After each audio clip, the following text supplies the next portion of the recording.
What is this? The elusive Liz! Hi Kirsten, hi Christy. I am so excited to speak to you guys, or speak at you at least. It has been far too long and I am so sorry about Friday. I honestly have no clue where I was.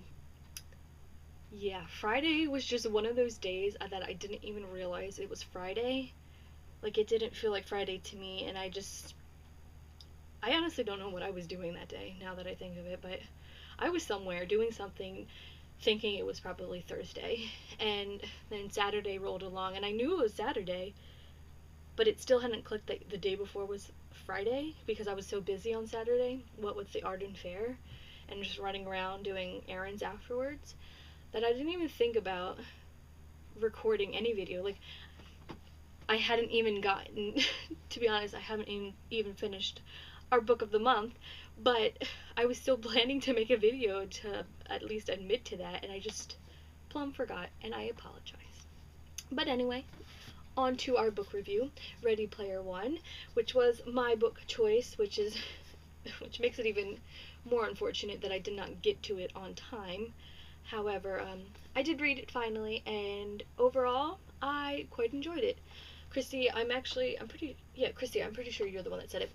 You actually started you gave a scale of 4 stars, so I'm glad you started that, because I hadn't even thought about giving our prior, we've only had two, but our prior books a scale of, let's say, stars that you suggested. So overall, I think I would give this book 4 stars as well.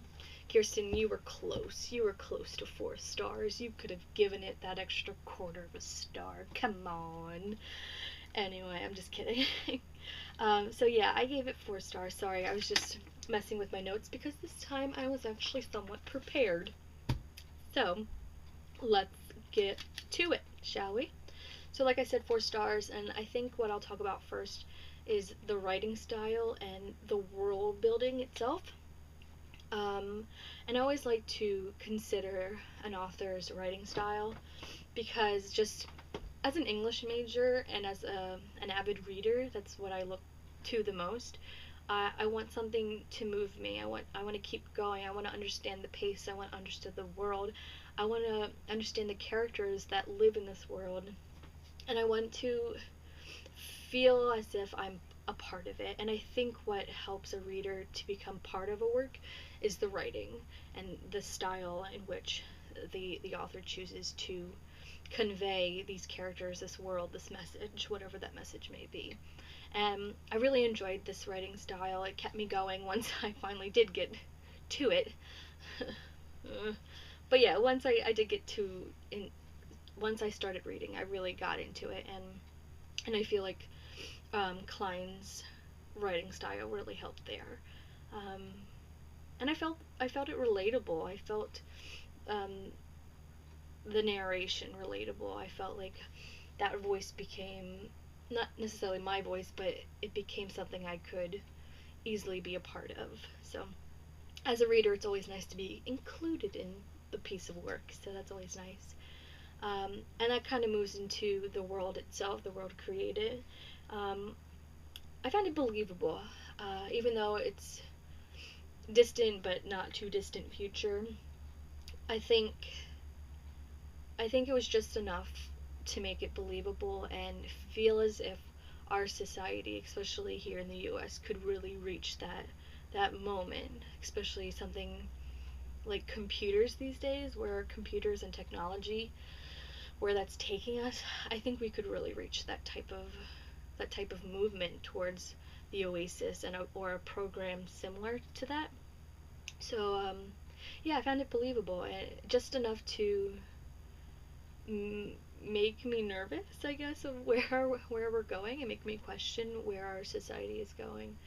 So, which I think, as an author, to have your reader consider not only the book, but to consider the whole situation and their own environment and their own scenario, or not scenarios, but their own lives, really, is awesome. I like, pat on the back, sir, because the moment in which you can get your reader to think to actually think is amazing.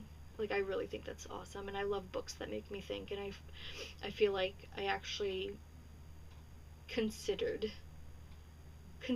where we as a society is going. So I don't know. Is that too deep? Is that not deep enough? I don't know.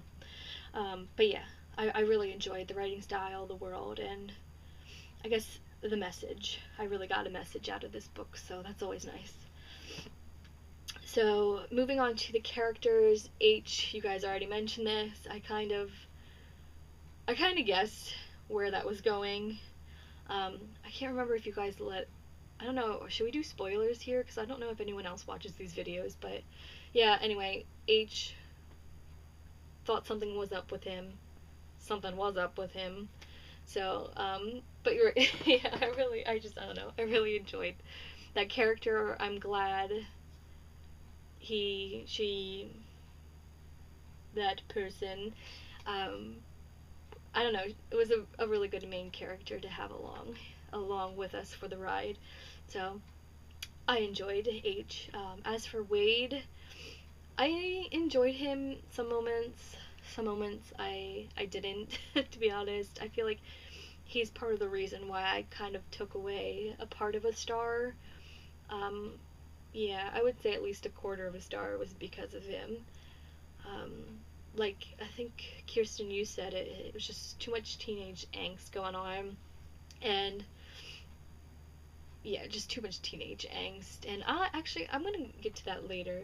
Um, but yeah, so Wade as a character was just okay. I enjoyed him.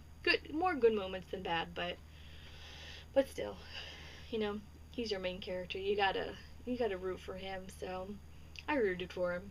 I did. I'm proud to say it. Um, I think those are the only two characters I'm gonna talk about because they're rock solid ones I enjoyed for the most part. Besides that, let me look at my notes. Oh, the pop culture references. How can we forget those? I thought overall that this is probably where the rest of that star that I took off came from. Not all of it, but some of it. There are other things you could point out in the story that just was meh. But I don't know. I feel like the pop culture references are just going to be, hooray, yeah, yeah, we love them, or meh. And I feel like I was somewhere in between that for the most part because in the beginning I was like, oh, this is cool, you know? But then I was like, psh, I don't know what you're talking about anymore, to be honest. So I think because, and this isn't an excuse, but because I was born in the 90s and I haven't really been exposed to too much of the 80s, um, some of it just went over my head and I didn't, I couldn't connect with some of that. But overall, I still think it was okay though. So I don't know. It wasn't meh, but it wasn't like this is wonderful. So yeah, you win some, you lose some.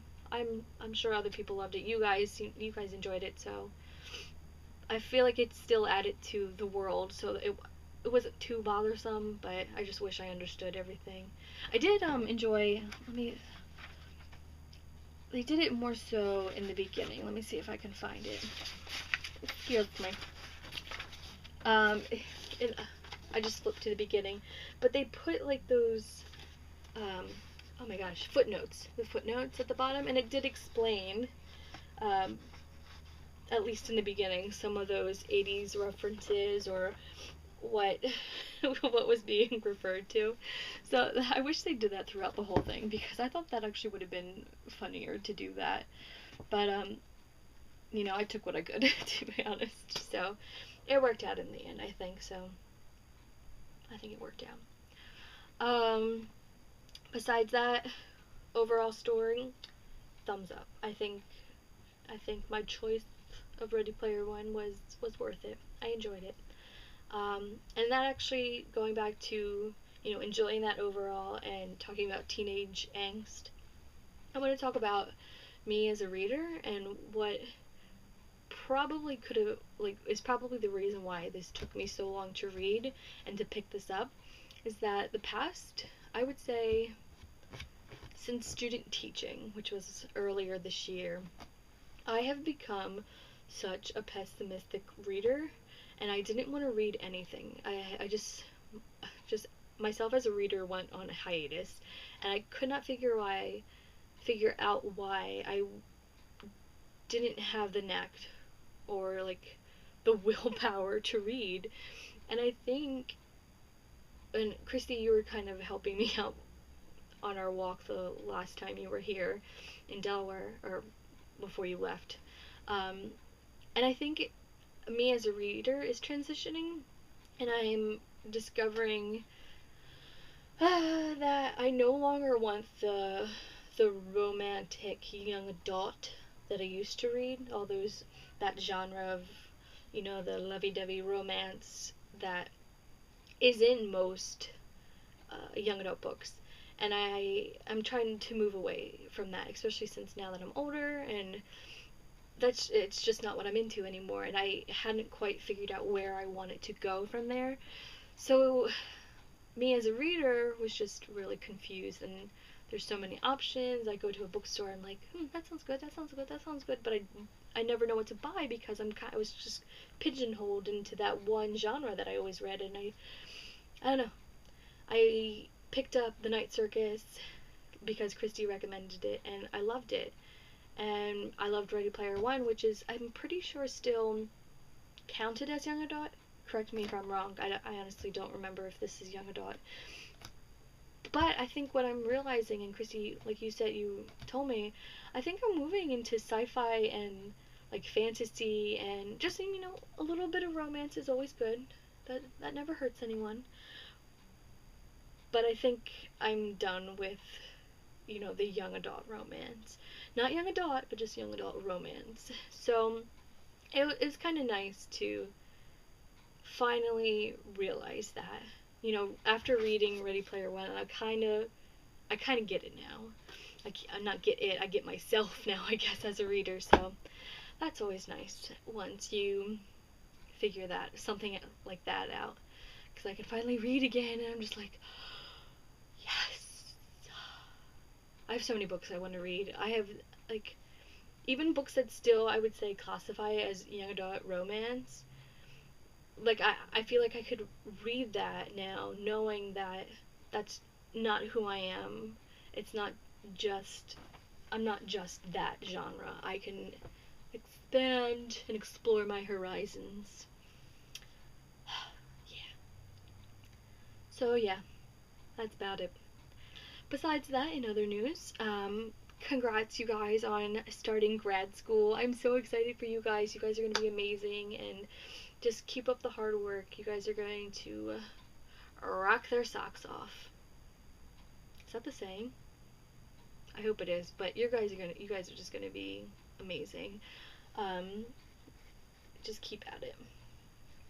You guys are going to be the best in your field once you guys are, I keep saying you guys, I'm sorry, but you ladies are going to be amazing. I just know it. What else? In other news, my life, oh, I've been asked to be on a substitute list, a go-to substitute list, so that's always nice. Even though I didn't get a teaching position, it's still nice to know that at least one school district saw high hopes in me. They just didn't have a actual teaching position to offer. However, they still saw that I am a worthy teacher. Hopefully, I hope that's how they see me. But anyway, it's kind of a bummer being a substitute, because my only hopes is that someone gets sick or pregnant. So that's not the nicest. Well, pregnant is fine, but it's not good hoping people get sick. But yeah, please get sick, because I like jobs and I like teaching. In other news, back to my sticky notes. I talked about that. Again, I'm still sorry I missed the last video. I'm actually eager to see what my punishment will be. You know, don't go easy on me, just because. I'm the only one that's missed a video for no reason. So don't go easy on me, you guys. You guys. Um, oh, the last thing on my notes that I want to talk about before this video gets any longer is that Ready Player One is apparently going to be a movie. If you check, well, don't even bother checking IMDb because there's nothing on it. It just says in development. But I think this could be a pretty good movie if they don't screw it up. And by that I mean don't get a bunch of famous actors. I think they need to find, young undiscovered people and give them a chance and go right to it. I think this could be a really good movie if if they gave some new actors a chance. So I am excited. Um, yeah, that's about it. I will see you Monday, Christy. Bye.